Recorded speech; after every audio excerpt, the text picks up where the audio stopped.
Welcome to Scorched Earth. This is going to be a general reading for the sign of Libra, Sun, Moon and Ascendant for the month of April. If you don't know what your Moon or Ascendant signs are, have a look in the description box below. There's a link down there that will help you. And then just come back and watch the videos for your Moon and Ascendant signs, because you might find that they give you a better overall view of what's going on with you than you would get from just your Sun sign. I've been doing extendeds for some of the signs this month, but hitherto just limiting it to those signs that I feel needed. So that's currently just Taurus and Virgo, but I'm open to doing them for other signs if they wish, and I've been asking people to leave comments in the comment section if that's what they want. If I don't feel straight off the bat that one is necessary, if it's kind of like it could go either way sort of situation. So until we get to the end of this video, I'm not going to know if you fall into that category or not, but just know that it's there and a possibility. So using the Llewellyn deck for you, which is interesting because every other sign apart from you and Gemini, the Crow Tarot has been quite insistent that it be used, but you two want the Llewellyn, so we can go with that. Oh, and thank you for your continued support, each and every one of you, and for the new subscribers, I hope you find something here for you. Thank you for your comments and your likes and shares and messages. I've had some really wonderful messages from people just reaching out just to share things with me, and I really appreciate that. And your donations, my God, thank you. You help keep the lights on here in my turret. So let's have a look. I have 3 cards for Libra, please, from April. Oh, there's the first card. It's the Horned one, or the Devil as it is in a standard deck. It's the card of Capricorn, the Major Arcana. 2 more cards for Libra, please.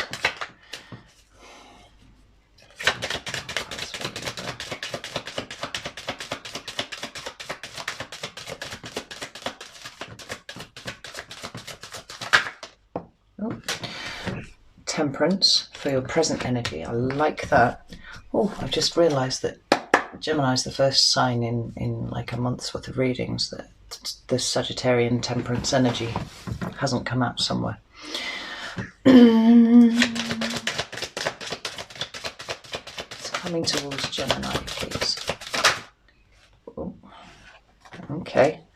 We've got the Queen of Swords and the 4 of Wands. I like that. Did I say Libra or Gemini? I meant Libra if I said Gemini. Anyway, the reason that I like that is because the Queen of Swords is the card of Libra. So that's a really strong presentation by you, and it's coupled with the 4 of Wands, which I really, really like. At the bottom of the deck, we've got the Lovers, the 6 of Wands and the Knight of Wands and the Magician. So the Lovers could be a romantic relationship, but to me more often it speaks of a choice.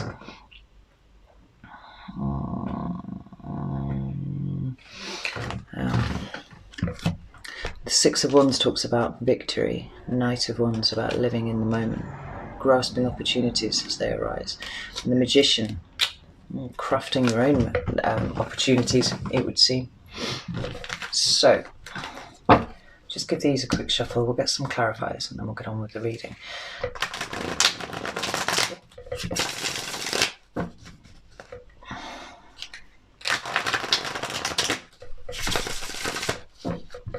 So many birds around at the moment. They're all being so noisy, I absolutely love it.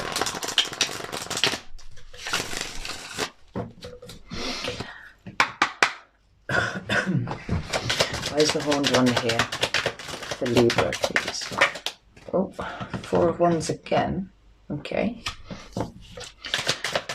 What's the Devil here? Oh, the 9 of Cups. Alright.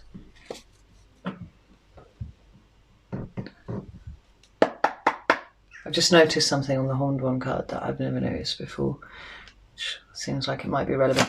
Why is the Temperance card here for Libra, please?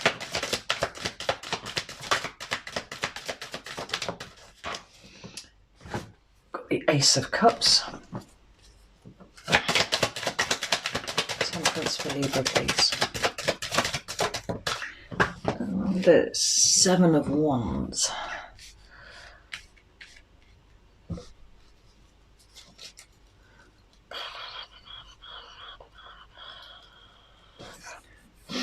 Sorry, it kind of came out and then it slid off the table. But when it slid off the table, it landed in reverse. And I was just trying to work out whether it wanted to stay reversed or whether it wanted to be put the right way up.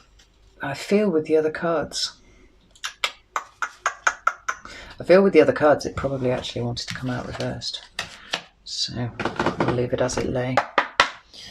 It's a Queen of Wands, Queen of Swords and 4 of Wands here for Libra, please.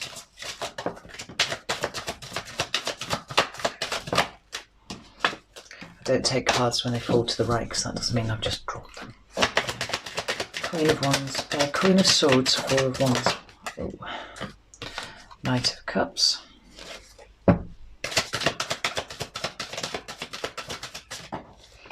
And the Devil again. So you could be dealing with a Capricorn, you could be dealing with a Sagittarius. At the bottom of the deck, we've got the 10 of Wands, which is a card that talks about burden, but it does indicate that things are coming to an end because it's the end of a cycle being a 10. Underneath that, we've got the 4 of Cups, which talks about rejection sometimes or missed opportunities or taking things for granted. And then we've got the High Priestess under that, which is all about intuition and spirituality sometimes. I find it really, really interesting that the first and the last cards drawn here are the Devil.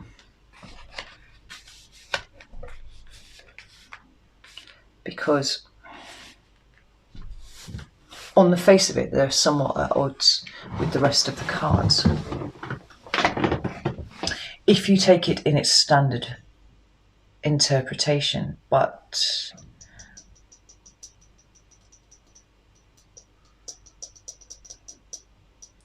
the Devil is also associated with great creativity, the bringing forwards of great creativity into the world, because it's about the material, right? So it's often about being a channel for, these, creative ideas that exist in the ether until you pluck them out, bring them forwards and actually create with your own 2 hands, a thing. I am getting a real sense of artistry, actually, off this reading. But it is possible to see it in a romantic relationship kind of sense as well. So you'll need to take it as it resonates to you. You'll understand the meaning better than I, as it relates to your personal circumstances. The first card we've got is the Horned One. Right? And I really like this because it doesn't have the same kind of Christian overtones that you would get with the standard Rider-Waite, right? It's more like, well, it is the Wild Herdsman, or Herne the Hunter kind of thing. It's sat on this slab of rock and there's this fox down here. Foxes are also associated with creativity. Creativity of thinking more often than not. And ingenuity. But the thing that I've never really noticed about this card, and I've used this deck solidly for a year, several times a day, is this little fire that's underneath the stone that the herdsman is sat on. Right there. I don't know if you can see it, if the camera's picking it up. Never noticed it before. My eye was drawn straight to it when I put it down on the table.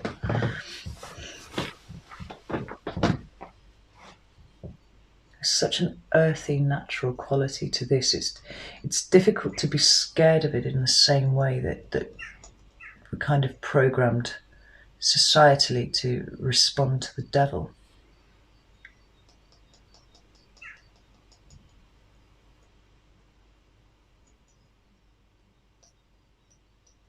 So it could be a Capricorn that you're dealing with. Let's get that right out of the way. I don't feel like it is, though.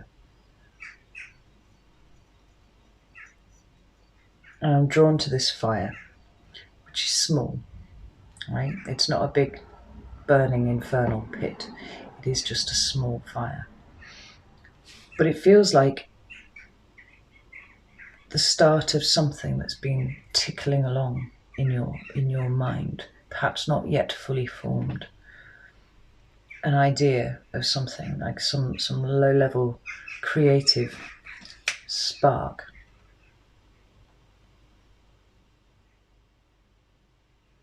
I think both the fox and the horned one are staring directly at the person looking at the card, waiting and observing.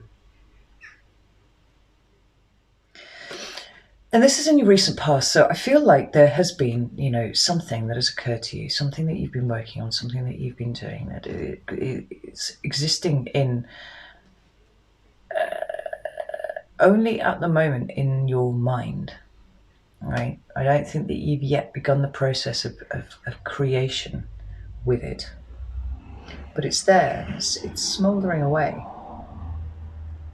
quite happily. But it's almost like these two characters are guarding it. It's like you're not ready to bring it out into the world yet. It's fascinating. The two cards that you've got to clarify are the Four of Wands and the Nine of Cups. Look at all the bright yellow on that card. Right. The Four of Wands is a card of celebration. Like sometimes it's the wedding card. That's possible. I'm not seeing that here. And it's sometimes the Twin Flame card. Not really seeing that here either, despite the Four of Wands coming out twice. It is possible, but I'm not feeling it for the collective. The Four of Wands for me always indicates home, right? And that's where the celebration comes in. It's that sense of comfort and joy that's brought forwards by being surrounded by those that you love and those things that you love, right? Whatever feels like home to you. That surge in spirit that you get after being away from home for a while and coming back to it, whether that is a person or whether that is, your four walls. And then the Nine of Cups talks about, for me, not only being able to make yourself happy, right, but also knowing exactly what that looks like, getting really clear in your head about what it is that you want, right? And this is all in your recent past.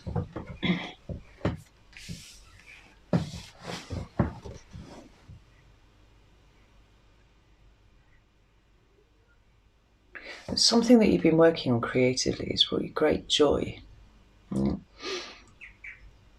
I feel like there's so much of you in it, that it's almost not possible to separate you from your art, from your creation, what it is that you've done, right? But as yet, you're not sharing it with the world. I'm just going to pull some clarifiers from the John Bauer because this feels quite vague to me. But at the same time, I get a feeling that if you are the Libra that I am connecting with, I'm assuming that there's more than one, that you're going to know exactly what I'm talking about. More about this here. Oh. More about this here.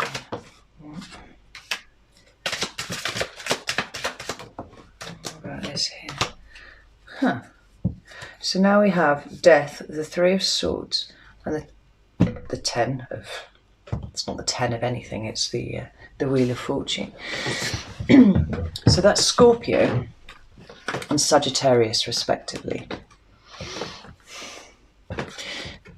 But Death talks about transformation,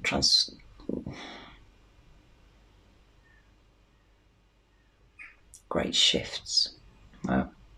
Things ending, yes, but to make way for new things. And what's ended is a feeling of heartbreak and sorrow that you've been sitting on. I think maybe you've reframed your perspective about what it is that you've been working on. Something like it started off perhaps from a place of pain, but it's allowed you to change the way that you think. about what it is that you've experienced. The 10 of... why do I keep saying that? The Wheel of Fortune. I love this. Like, it's got this character in the middle. It's kind of directing this circle around him. And what you don't notice until you look really closely at the card is the circle is comprised of people. Right? There's a divine orchestration feel whenever I see this card here. Lessons and stuff, yes, and quite often, endings and leveling up, which would go very well with the death card there.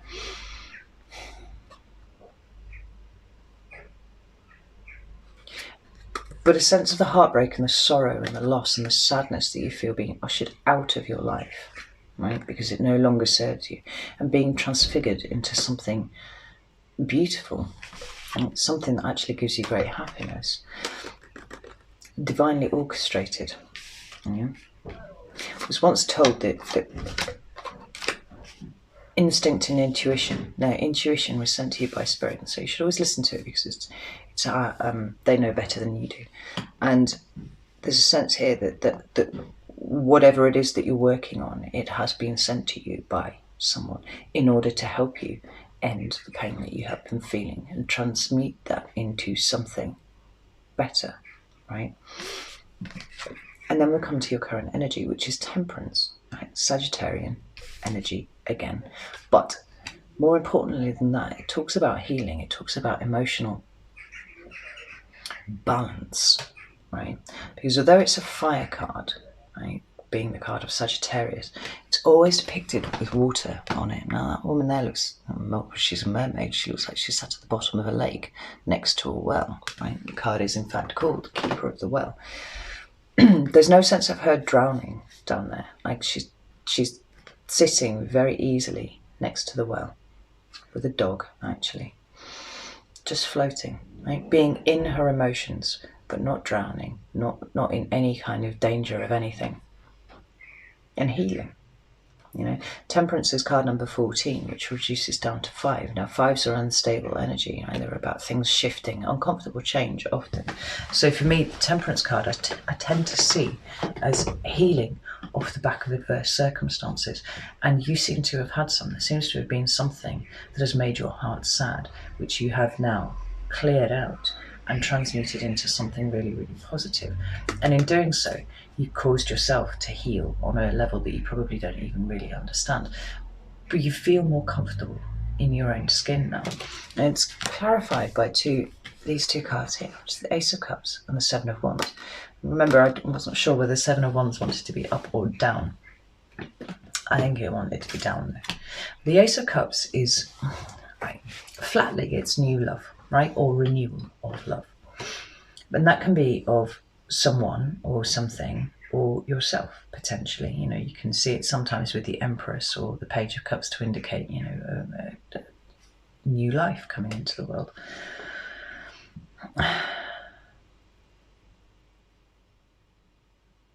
But what I'm getting more than anything off this card is a real sense of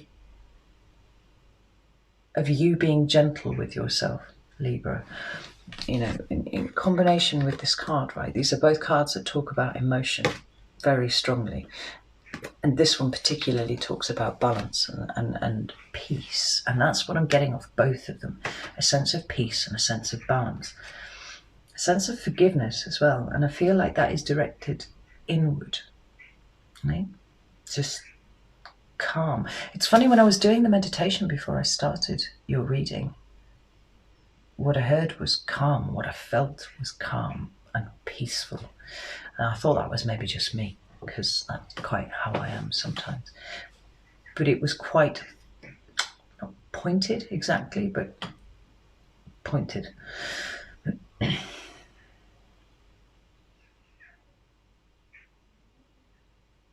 It's far more a sense of you being gentle with yourself than anything else, right? And finding that balance that Librans crave so strongly. Like, you've got it. It's here, right? And this is the major arcana card that speaks most strongly to me about balance. And here you are. This card, this way up, talks about defending yourself. It talks about needing to fight. It talks about being actually attacked by invisible assailants, you know. It can talk about all sorts of things on all sorts of levels. It talks about having a very guarded energy. And the reason that I feel like it comes this way is because when it's inverted, like sometimes it can be the opposite of what it means in the right way. Sometimes it can be a block. You know, sometimes it can mean something slightly sideways of its, you know, right way up interpretation. But it feels like a letting go of a need to guard yourself anymore, because the Ace of Cups is open, receptive energy. And these two together both speak about an open, receptive energy, as does Temperance, right? It's healing those wounds that made you feel like you needed to guard yourself and protect yourself in the first place. Like they've gone, they've fallen to the side. I can't believe how peaceful I feel actually while I'm just talking to you here. You know, like it's just everything was zen as fuck. Actually, is what I'm feeling. Now, shall I pull another card? I'm going to pull another card for that because I want to put up a reading that goes, hey Libra, you zen as fuck. Awesome. I mean, I could, but I like a little bit more detail than that. Yeah, it's 8 of Cups and 7 of Wands reversed.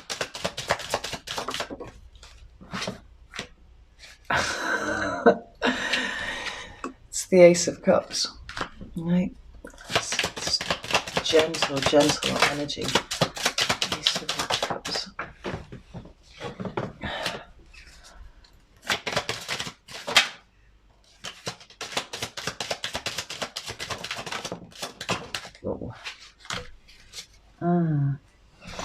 Okay, so we've got the Ace of Cups again, the Two of Swords, and the Moon. Now, the Moon for me is the card of Cancer, but the Two of Swords is often a block, right? You say it's a block created by your own mind. And usually it depicts a woman who is blindfolded and then sat with her back to the sea and her back to the moon. You know, the water in tarot talks about emotion and feeling and that lot. And the moon talks about intuition and those things that are hidden. So often your subconscious, you know, your deep wounds, your triggers, all that kind of thing. Stuff that's not consciously acknowledged by your conscious mind, really. But in this one, we've got a character who's facing some big, you know, naga of a snake. And he looks like he's just about to cut the head off. And that's what I heard when I saw the card, was cut the head off the snake. And it's like you've cut the head off the snake that has been causing you some wounding internally, right? That's a very, very active, bold move, and you've done it. And in doing so, you found your peace. You are able to be gentle with yourself now, instead of maybe second guessing yourself or overthinking things. Certainly experiencing pain of some sort, you've let it go, you've released it all, you cut the head off the snake, and now you're sitting in a much better, much more gentle energy with yourself and really open to whatever comes in towards you. And that's really, really important. Kind of shake this kind of artistry feel that I got off this as well, because, you know, if you want to create and you want to bring, you know, new things into the world, you have to be open to them arriving in the first place. It seems like you've opened up your channel for receiving. I really, really like that. Now, what's coming towards you in April is the Queen of Swords and the Four of Wands. You remember, it's not the first time the Four of Wands has come up. We're talking about home again, right? Whatever home means to you, that's what's coming towards you. And then we've got the Queen of Swords. Now, the Queen of Swords is your energy. And sometimes, Librans, this Queen of Swords gets a bit of a bad rap for being cold, right? But I think that is a bit of a misunderstanding of the energy of the Queen of Swords. For me, she acts as the final layer of filter, you know, as the other two, you know, lower characters on the court hierarchy do, with the page and the knight. Like, they cut out all of the dross, they separate the wheat from the chaff, and then when a presentation is made to the King of Swords, something that he needs to adjudicate on, he does it using only the facts of the matter, right? The important stuff. The Queen of Swords energy is really, really good for that. Part of that is putting aside emotions.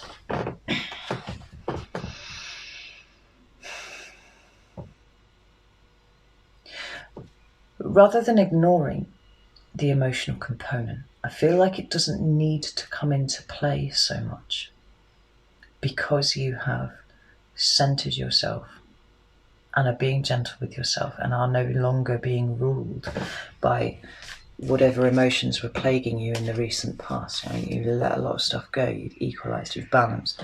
You are now capable of sitting in your emotions and it not causing you pain in the same way that it did before, right? So this frees you up to use your brain or use your mind more logically than you might have done before. But the other thing that the Queen of Swords does is she fights for stuff, right? She's a queen who knows what to fight for. And it seems like you are ready to fight for whatever it is that means home to you. Right? I don't feel like this is a person. I feel like this is a state of being. This is a state of living for you. Because you've got so clear about what it is that you do want, because you've opened yourself up to receive and things, you're not going to put up with anything that doesn't pass muster anymore. And these two clarifying cards are the Knight of Cups and the Devil. Now, I kept saying all the way along it's possible to see this as a romantic reading, and it is, but it's not what I'm feeling for the collective. What I'm feeling is a sense of you taking this Ace of Cups here, that you are now feeling, that you are, now existing in the state of, taking that and moving out into the world with it, right? You're taking your openness, you're taking your receptivity, you're taking your gentleness, actually,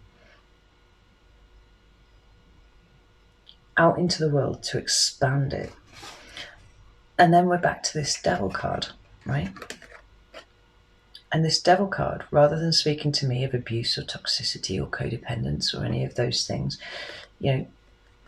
which ordinarily it actually would be quite possible to do, seeing these cards together. You'd be like, oh, watch out for this person coming towards you, because I'm not seeing that. I'm seeing this really creative ability starting to flourish in you. So it's like you're not hiding it anymore.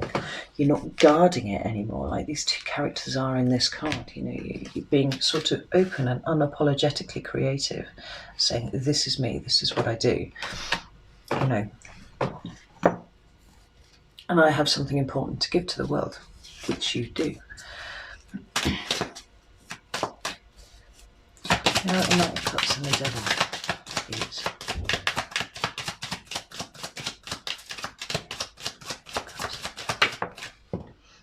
Mm-hmm.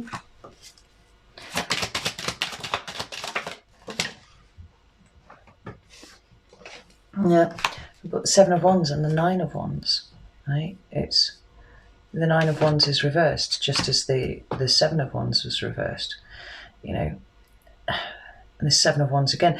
This need to kind of hide your light under a bushel is disappearing. There's a quiet confidence that's coming back to you. I don't know why it's coming back to you. You had it and you lost it at some point, maybe. But it's certainly returning. And the expression that you find through whatever it is that you do, and I do feel like it is some sort of creative, artistic kind of thing that you are working on, bringing out into the world. Like you're just not hiding anymore, right? You're open to it. Knight of Cups and the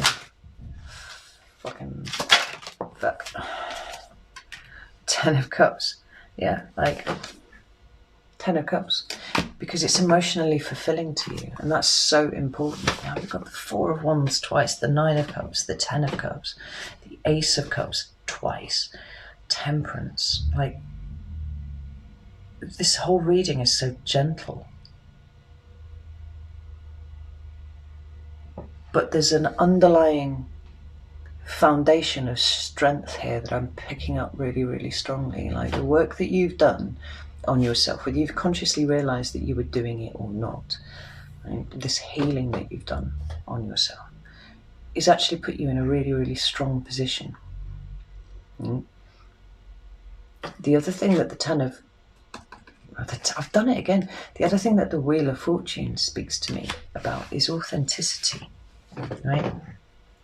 Because when it comes in, you see your fortunes, improving and stuff like that. I find that a rather flat interpretation, like why? Why? Is it like a Deus Ex Machina kind of intervention? Sort of yes and no.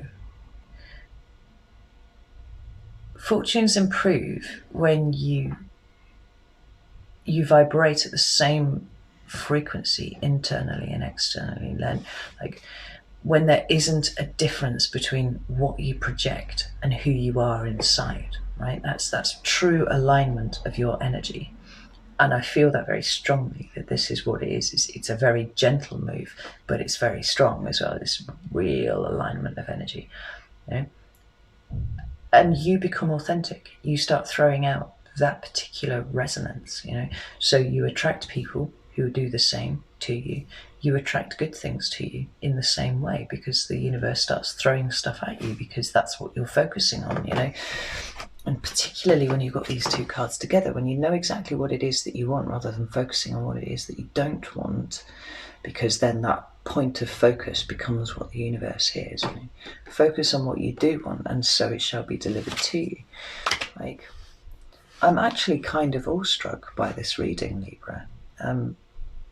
It's very powerful, even with its surface kind of gentility. It's quite profound. Now I'm going to leave it there. I hope the message resonated for you. I am genuinely quite awestruck. It's really powerful.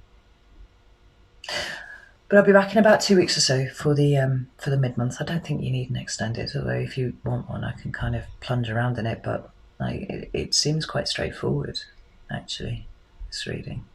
So best of luck to you, and I will see you all in, 10 days hence or something like that. Yeah, take care.